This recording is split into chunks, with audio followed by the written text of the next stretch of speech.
Hello, my name's Nate Anderson and this we're going to talk about the things that I love for your judgment. So let's begin. Today I'm going to talk about how I got back into studying Japanese after a 2-year break. I originally took Japanese in my junior year of college. I took all 4 years that my school offered, so I left at a level where I was pretty comfortable going into independent study. At least that was the plan. However, I let life after graduation get in the way, and before I knew it, it's been 2 years since my last Japanese class. My review process now isn't that different from how I initially prepared for my first Japanese class. I'm still using the same writing practice books, the same textbooks, the same language software. As for my schedule, I've taken to studying Japanese no less than every 3 days. This is purely because I have to prioritize French because of class. I'm doing everything I outlined in a previous video and blog post. Since I need a refresher on the basics, I'm using 2 language learning apps to help me practice outside of just reading my textbook. The first app I'm using is Memrise. Memrise has different programs for lots of different languages, including several courses in Japanese. During my time in college, I completed all the way up to course 3. I like the app because it has several different exercises focused on vocabulary, kanji, and listening with native speakers. When I first started using Memrise years ago, I had several problems with the program. It started beginners out using Romaji to write out words instead of just teaching the hiragana system. And once you learned all of the hiragana, you had to go back and relearn those words that you originally learned in Romaji to learn it again in hiragana. It was a complete waste of time. The program also never taught katakana, so every word that would normally be written in katakana was learned in hiragana, even though the words were still written using the vowel marker for katakana. And then when it came to learning kanji, you never saw the kanji in actual words or ever heard how they were pronounced.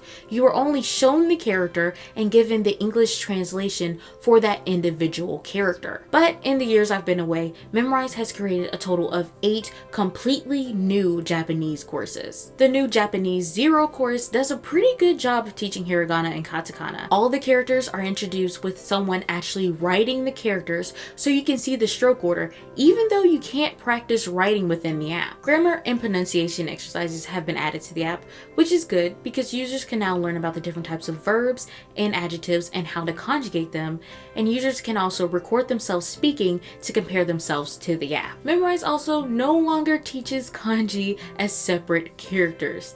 Any word that is typically written with kanji is taught with it. This is both good and bad. It's good because you start learning kanji early, but it's bad because the only time you see a word written out in hiragana is when it's first introduced. The second app I've been using is Learn Japanese by Lily Languages. It is arguably my favorite app for learning Japanese. I actually credit my success in my Japanese classes to this app.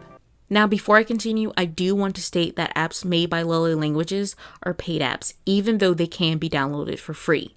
Don't think that just because I love the app means you must buy it. There are tons of free resources out there for you to use.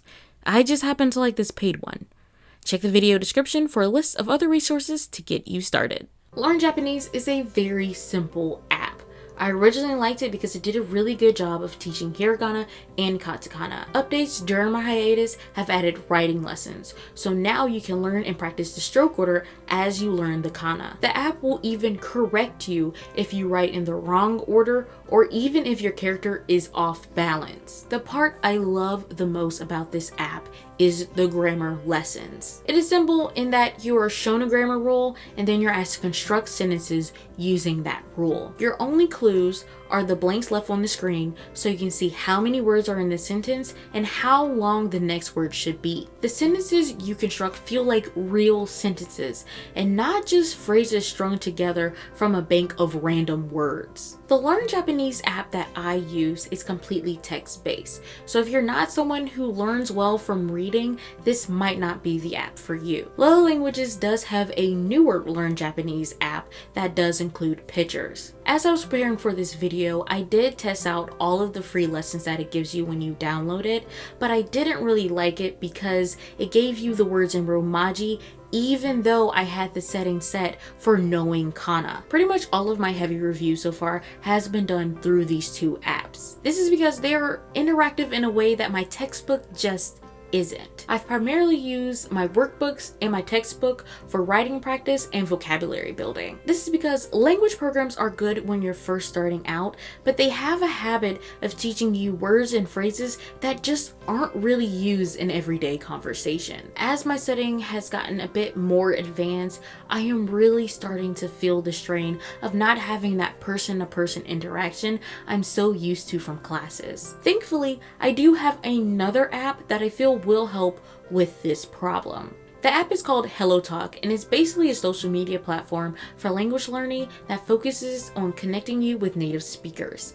I've used it in the past for French, and it can also be used for Japanese. But thank you guys so much for watching. If you're interested in learning Japanese, I've included links to useful resources in the video description. All the links are to books, apps, websites, and videos that I've personally used and found very helpful. Remember that just because I've used it doesn't mean that you have to. Everyone learns differently, so test out everything to find out what works best for you. So I hope you guys like this video. If you did, comment down below and hit that like button. Also, don't forget to subscribe to my channel for more language and culture related videos. You can find me on Twitter, Facebook, and WordPress using the links in the description. But my name's NiziU Anderson. That's all I have for today, so